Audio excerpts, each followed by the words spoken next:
Malam itu, markas kepolisian di Jawa Tengah diterangi cahaya lampu jalan yang redup, sementara para petugas tengah menjalankan tugas mereka seperti biasa. Namun, ketenangan itu berubah menjadi kekacauan saat suara ledakan keras mengguncang gedung. Sekelompok pria bersenjata lengkap dengan senapan otomatis dan granat melancarkan serangan mendadak. Mereka datang dengan truk modifikasi yang membawa senjata berat, menembaki pos penjagaan serta mobil patroli yang terparkir di halaman. Polisi yang berjaga segera merespons, namun mereka tidak menyangka akan menghadapi serangan yang begitu terorganisir. Beberapa petugas terkena tembakan sebelum sempat berlindung, sementara yang lain berusaha membalas tembakan dari balik tembok dan kendaraan yang terbakar. Di dalam markas, suasana panik terjadi saat sirene berbunyi, menandakan situasi darurat. Kapolda Jawa Tengah, Irjen Damar Wijaya, yang baru saja menerima laporan penggerebekan besar terhadap jaringan narkoba beberapa hari lalu, segera menginstruksikan pasukan untuk bertahan.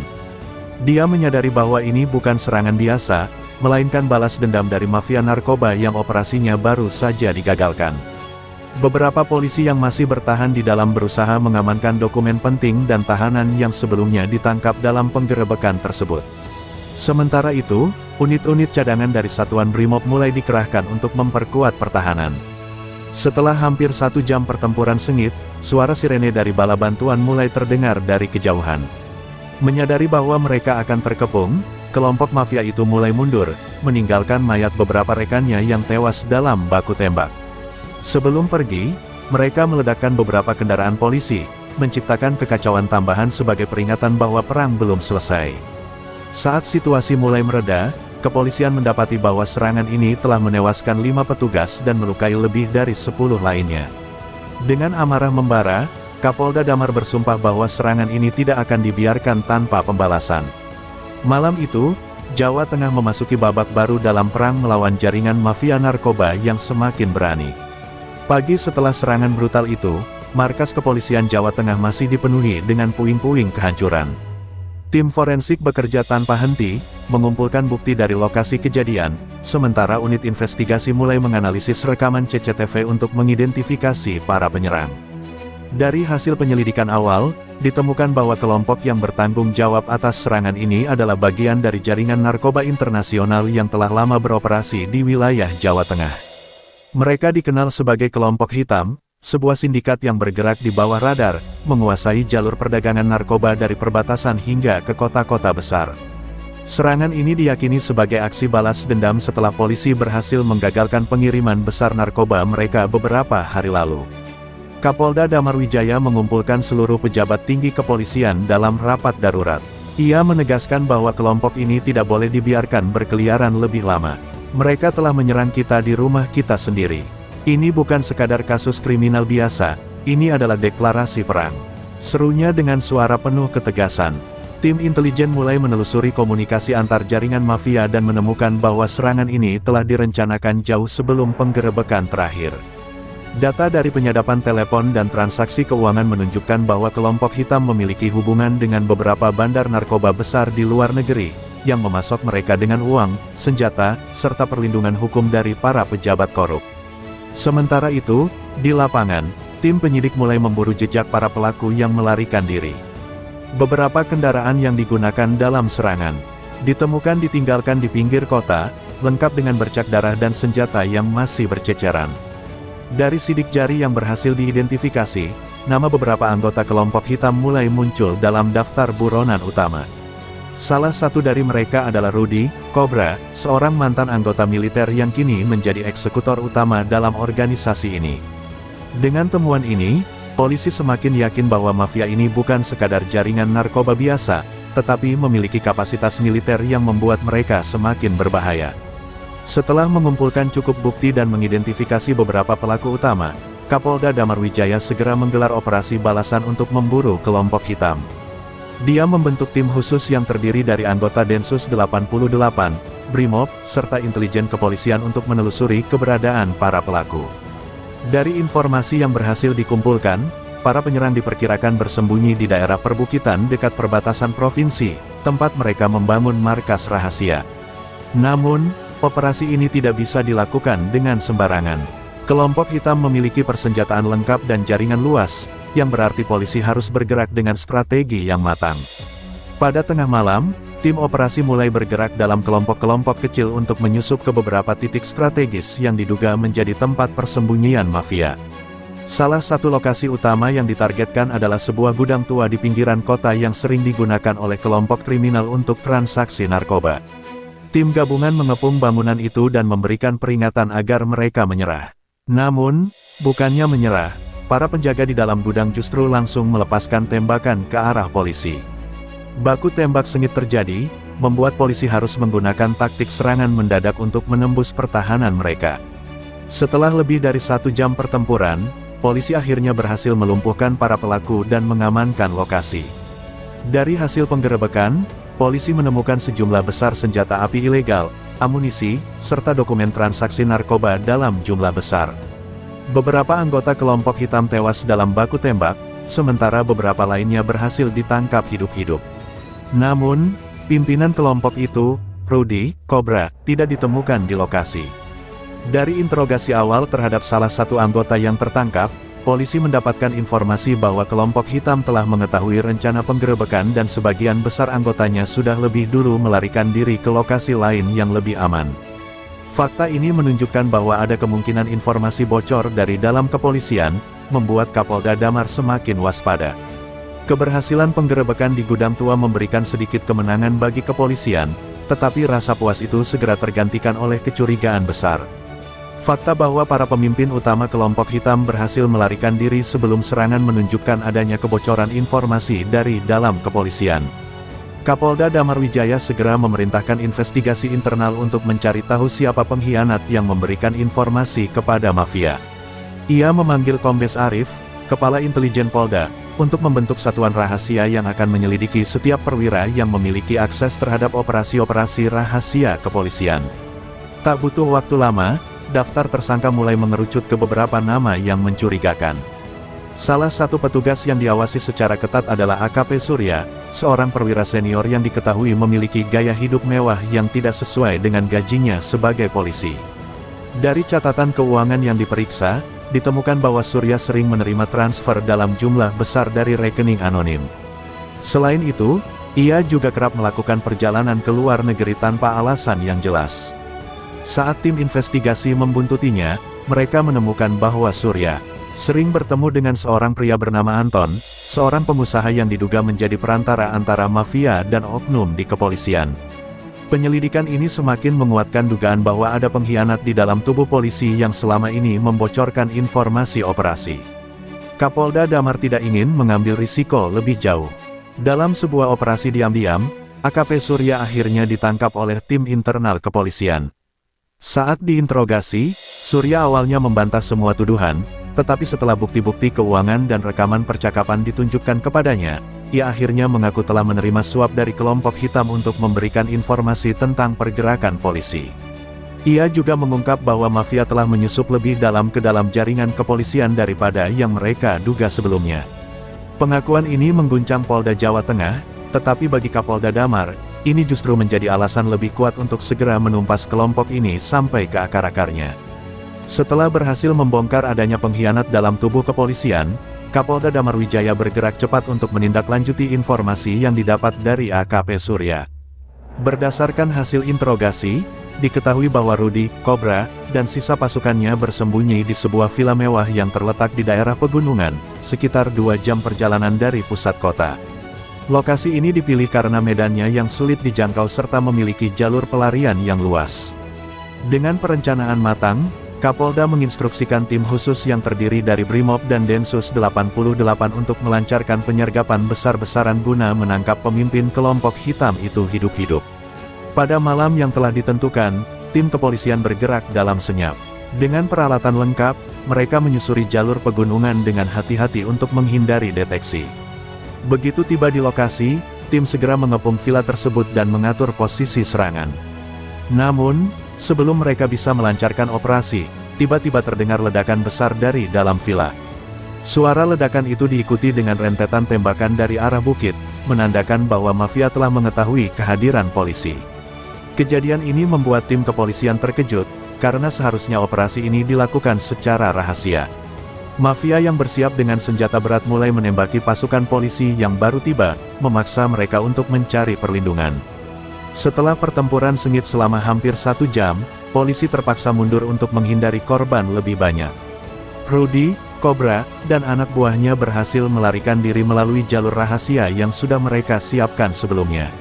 Saat tim kepolisian akhirnya masuk ke dalam villa, mereka hanya menemukan jejak pertempuran dan beberapa anak buah mafia yang tewas. Dari kejadian ini, Kapolda Damar menyadari bahwa mafia masih memiliki informan lain yang belum terungkap. Ini menjadi pukulan besar bagi kepolisian, tetapi juga semakin membakar semangat mereka untuk menumpas jaringan ini hingga ke akar-akarnya. Kegagalan ini bukan akhir, melainkan awal dari perburuan yang lebih intensif terhadap kelompok hitam. Kegagalan penyergapan di villa mewah semakin membuktikan bahwa kelompok hitam bukan sekadar sindikat kriminal biasa, melainkan organisasi yang memiliki jaringan luas dan kekuatan tempur yang cukup untuk melawan aparat keamanan. Tak butuh waktu lama, ancaman terbaru muncul. Sebuah pesan suara anonim dikirim ke ponsel seorang perwira kepolisian yang berisi peringatan bahwa polisi harus mundur jika tidak ingin melihat lebih banyak korban. Lebih mengejutkan lagi, dalam pesan itu, mereka menyatakan siap melakukan serangan yang lebih besar jika polisi tetap mengganggu operasi mereka. Kapolda Damar mendengarkan rekaman itu dengan rahang mengeras. Ia tahu, ini bukan sekadar gertakan. Jika dibiarkan, mafia ini bisa menciptakan teror yang jauh lebih besar di tengah masyarakat. Maka, keputusan pun diambil, operasi ini harus segera diselesaikan, bagaimanapun caranya. Sementara itu, intelijen kepolisian menemukan bahwa kelompok hitam tidak hanya bergerak di Jawa Tengah, tetapi memiliki jaringan yang tersebar hingga ke Jakarta, Jawa Timur, bahkan ke luar negeri. Mereka memiliki bandar utama di luar negeri yang memasok narkoba dalam jumlah besar melalui jalur laut dan udara. Lebih parahnya, ditemukan bukti adanya oknum pejabat yang memberikan perlindungan terhadap kelompok ini, membuat mereka sulit disentuh hukum. Kapolda Damar sadar bahwa perang ini tidak bisa dimenangkan hanya dengan senjata, tetapi juga dengan strategi yang bisa melumpuhkan jalur keuangan dan perlindungan politik mereka. Maka, ia mulai menjalin koordinasi dengan kejaksaan dan badan intelijen negara untuk menelusuri transaksi keuangan dan hubungan mafia dengan para pejabat korup. Ini bukan lagi sekadar pengejaran kriminal biasa, ini adalah perang melawan sindikat yang telah mengakar dalam sistem pemerintahan. Setelah mengetahui bahwa kelompok hitam memiliki perlindungan dari pejabat korup, Kapolda Damar memutuskan untuk menggandeng Pusat Pelaporan dan Analisis Transaksi Keuangan (PPATK) guna menelusuri aliran dana sindikat tersebut. Dari investigasi mendalam, ditemukan sejumlah rekening atas nama perusahaan fiktif yang digunakan untuk mencuci uang hasil perdagangan narkoba. Uang tersebut mengalir ke berbagai sektor, termasuk bisnis properti, hiburan malam, hingga proyek-proyek pemerintah. Salah satu nama yang mencuat dalam penyelidikan ini adalah seorang pengusaha bernama Hendra Wijaya, yang diduga menjadi penyokong utama kelompok hitam di level finansial. Hendra dikenal sebagai sosok berpengaruh yang memiliki hubungan erat dengan pejabat daerah dan aparat penegak hukum. Jika ia bisa ditangkap, maka jalur keuangan mafia bisa diputus, melemahkan pergerakan mereka secara signifikan. Operasi penangkapan Hendra pun disusun dengan sangat hati-hati. Tim gabungan dari kepolisian dan KPK menyusun strategi untuk menangkapnya tanpa memberikan kesempatan bagi mafia untuk bereaksi. Namun, sebelum operasi dimulai, sebuah kejadian mengejutkan terjadi. Salah satu penyidik PPATK yang menangani kasus ini ditemukan tewas di rumahnya dengan tanda-tanda pembunuhan yang jelas. Ini adalah pesan dari mafia bahwa mereka tidak akan tinggal diam jika ada pihak yang mencoba mengganggu bisnis mereka. Kapolda Damar semakin geram, tetapi ia juga sadar bahwa musuh yang dihadapi semakin berbahaya. Maka, ia memerintahkan pengamanan ketat bagi seluruh tim investigasi dan mempercepat langkah untuk menangkap Hendra sebelum lebih banyak nyawa melayang. Perang melawan kelompok hitam kini tidak hanya terjadi di jalanan, tetapi juga dalam pertempuran intelijen yang semakin brutal. Operasi penangkapan Hendra Wijaya dimulai dengan pengintaian ketat di beberapa properti miliknya. Intelijen kepolisian menemukan bahwa pengusaha itu memiliki kebiasaan berpindah-pindah tempat untuk menghindari pengawasan, namun dalam beberapa hari terakhir, ia sering terlihat di sebuah hotel mewah di pusat kota Semarang. Tim gabungan dari kepolisian dan KPK bergerak cepat, menyamar sebagai staf hotel untuk memastikan keberadaan Hendra sebelum melakukan penangkapan.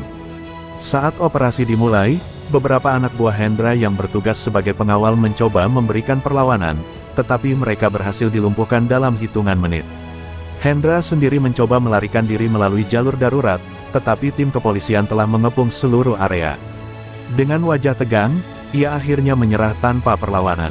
Namun, penangkapan ini ternyata hanya awal dari konspirasi yang lebih besar.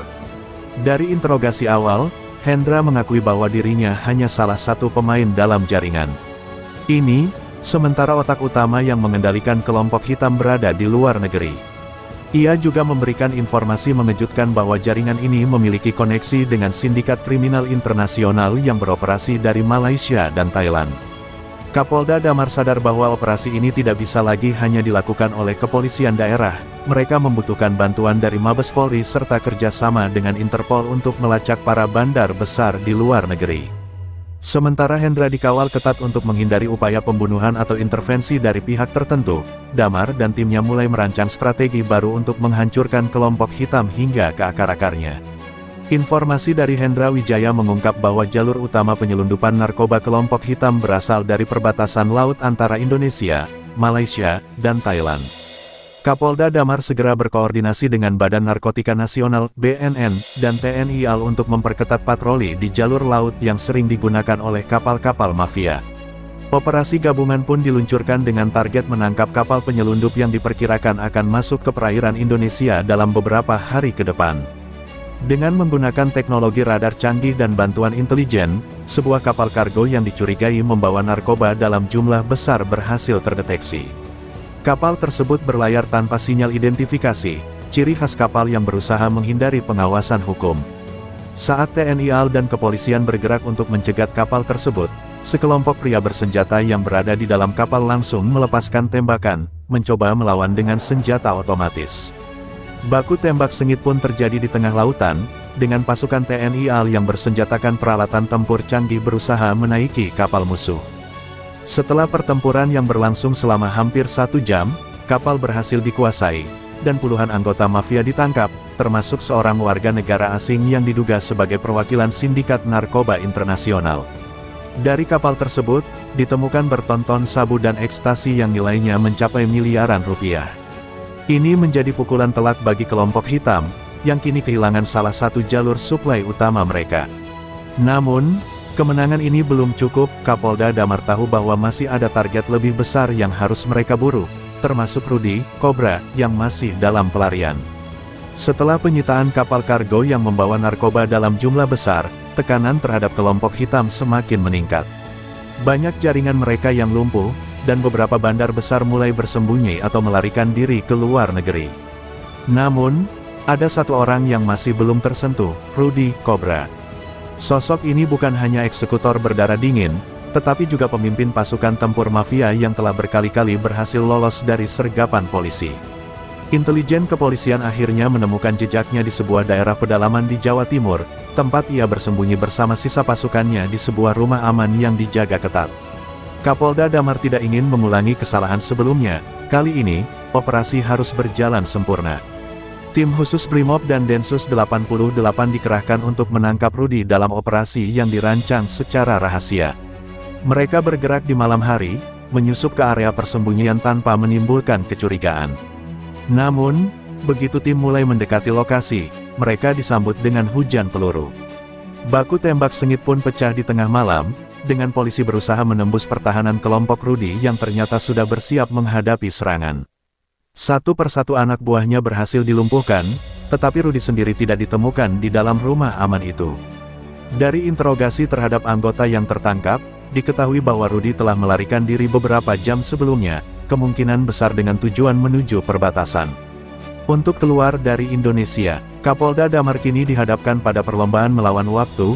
Jika Rudy berhasil keluar negeri, akan jauh lebih sulit untuk menangkapnya.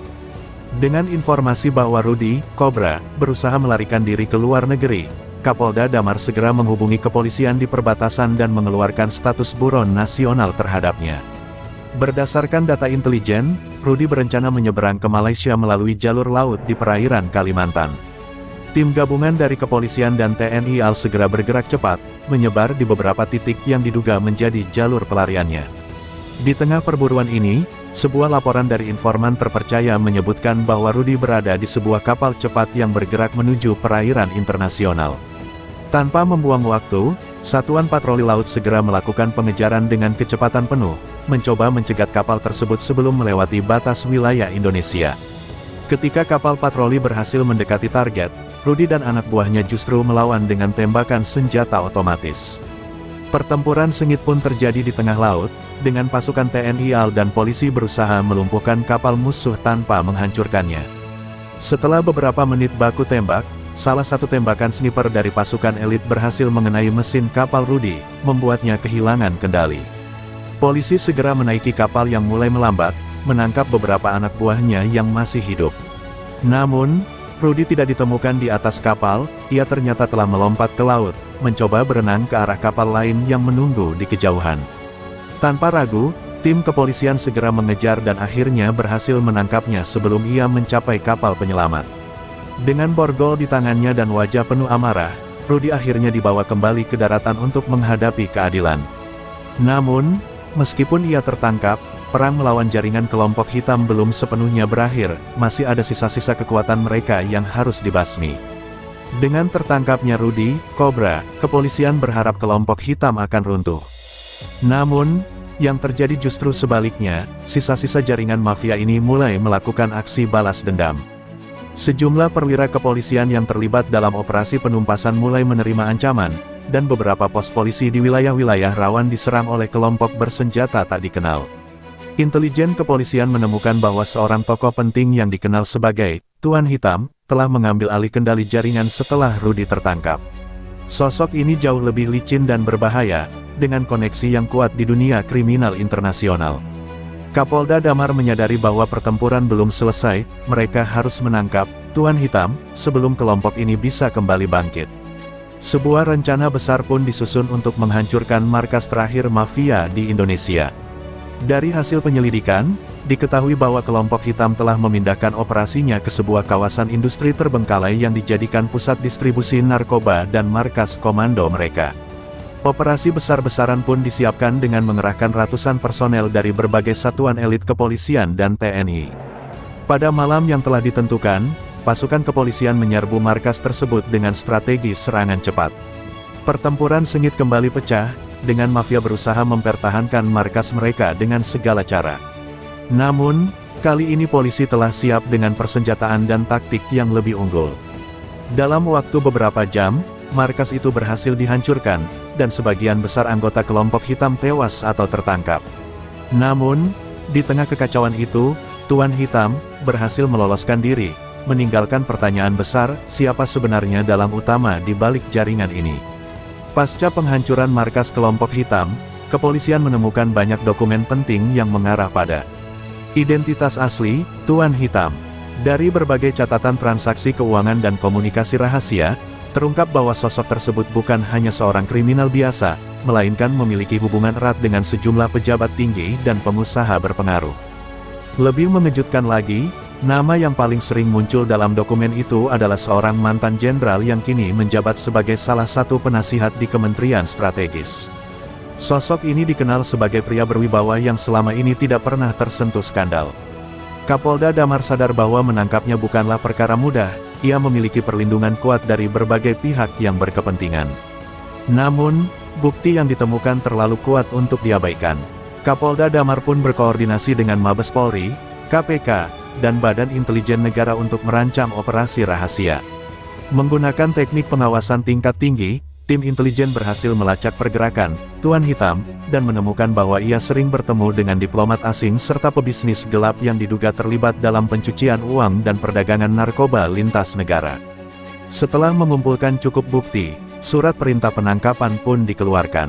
Dalam sebuah operasi khusus yang dilakukan dengan sangat hati-hati, tim kepolisian akhirnya menangkap Tuan Hitam di rumah mewahnya tanpa memberinya kesempatan untuk melawan.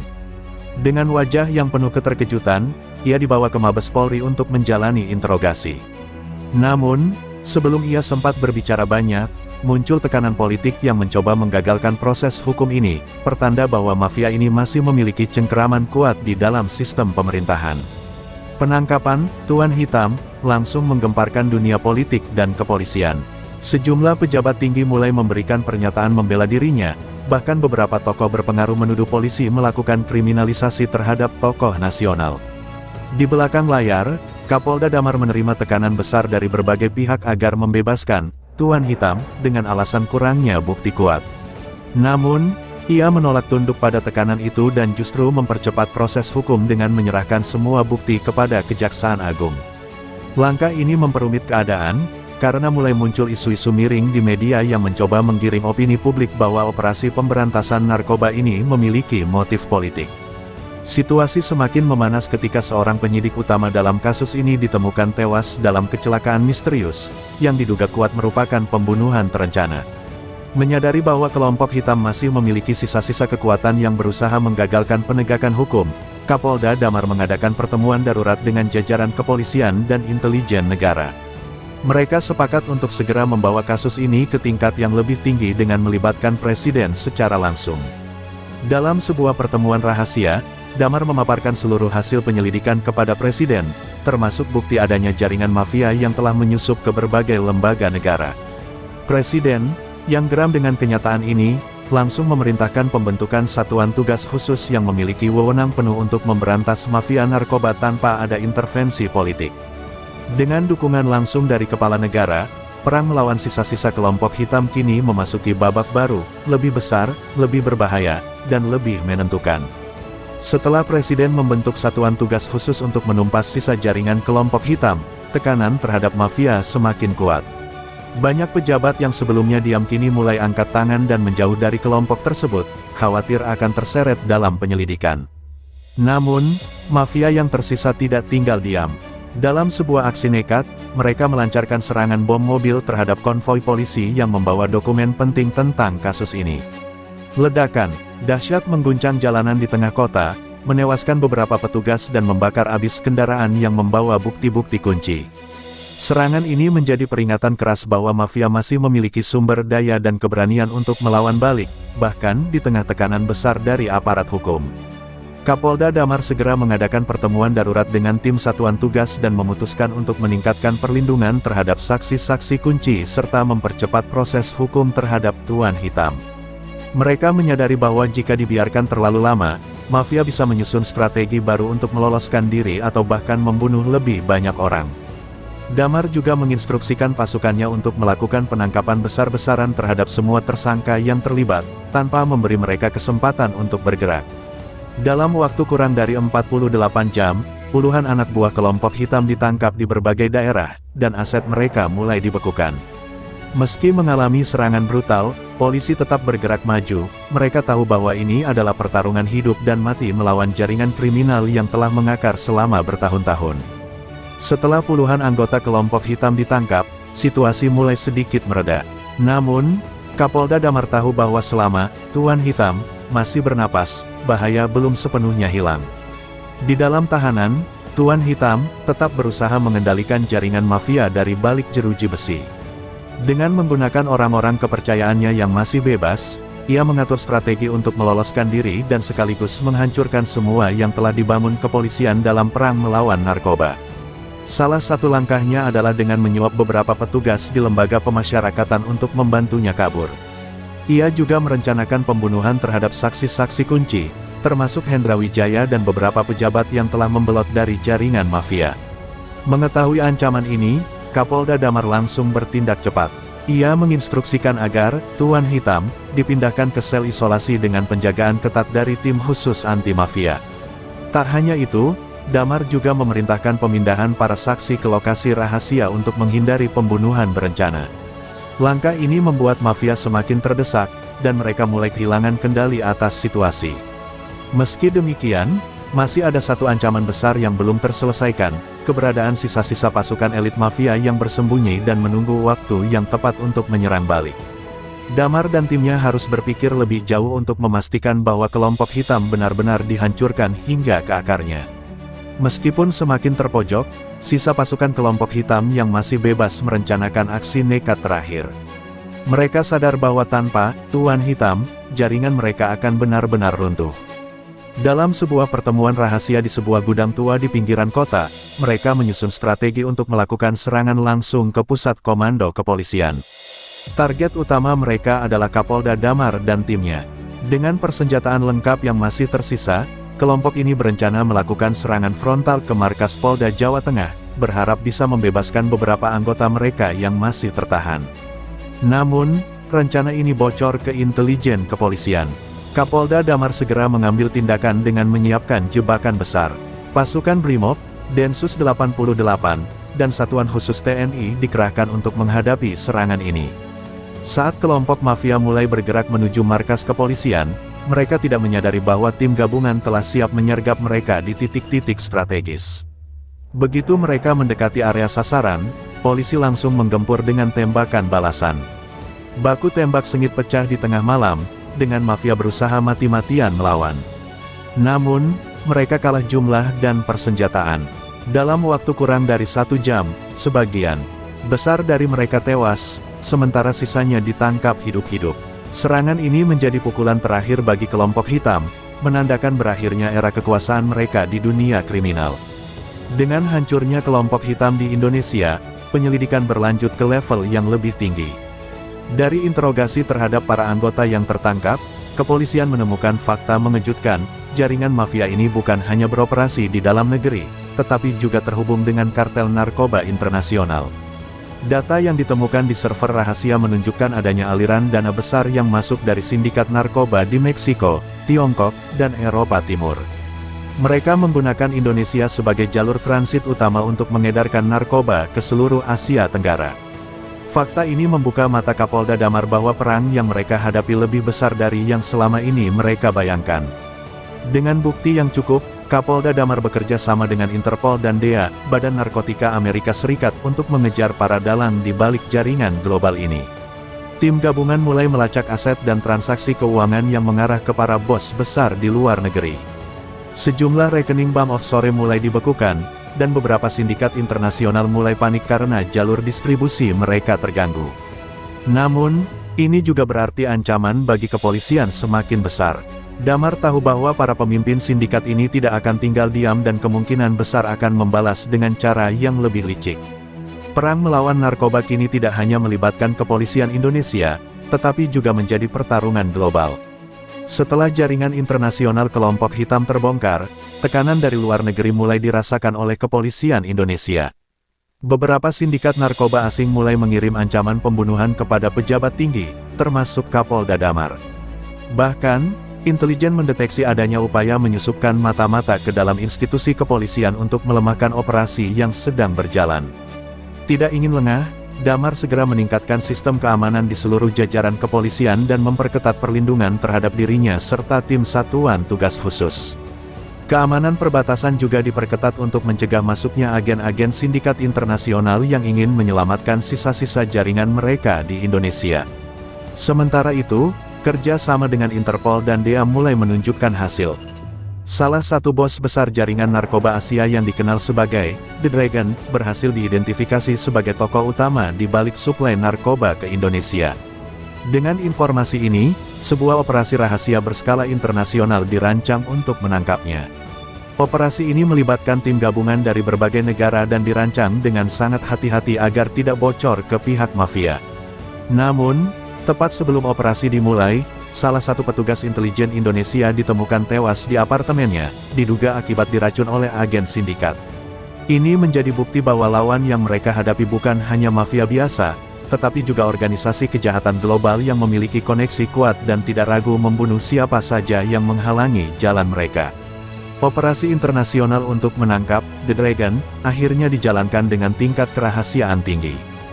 Dengan koordinasi antara Interpol, DEA, dan Satuan Tugas Khusus Indonesia, bos besar narkoba itu akhirnya berhasil ditangkap di sebuah villa mewah di Hong Kong. Penangkapan ini menjadi pukulan telak bagi jaringan narkoba global, memutus aliran suplai utama yang selama ini mengalir ke Asia Tenggara. Di Indonesia, sisa-sisa kelompok hitam yang masih bertahan akhirnya menyerah atau tertangkap dalam serangkaian operasi berskala nasional.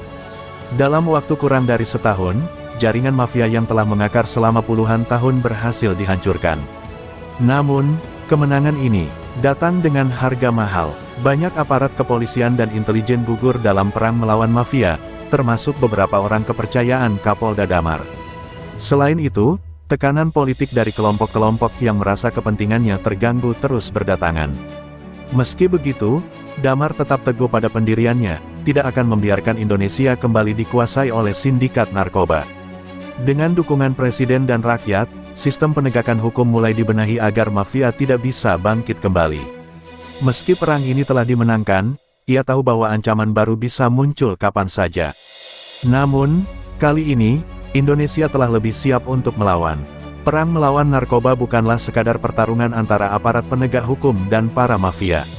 Ini adalah pertempuran yang melibatkan seluruh elemen bangsa, pemerintah, masyarakat, dan generasi muda yang menjadi sasaran utama jaringan narkotika. Kisah ini menggambarkan bahwa kejahatan terorganisir tidak hanya bergerak di jalanan, tetapi juga menyusup hingga ke tingkat tertinggi pemerintahan dan dunia bisnis. Namun, dengan keberanian, integritas, dan kerjasama yang kuat, kejahatan sebesar apapun bisa dihancurkan. Kapolda Damar dan timnya telah membuktikan bahwa ketika kebenaran diperjuangkan tanpa takut, keadilan akan menang, meskipun dengan pengorbanan besar. Pesan moral dari cerita ini, kejahatan akan selalu mencari celah untuk bertahan, tetapi jika setiap individu memiliki kesadaran untuk menolak godaan, menjaga integritas, dan berani melawan, maka kejahatan tidak akan pernah bisa berkuasa. Perang melawan narkoba bukan hanya tugas aparat, tetapi tanggung jawab kita semua. Jangan biarkan generasi mendatang menjadi korban. Mari bersama menjaga negeri ini dari cengkeraman mafia dan korupsi yang menghancurkan. Karena pada akhirnya, kebaikan hanya bisa menang jika ada yang berani memperjuangkannya.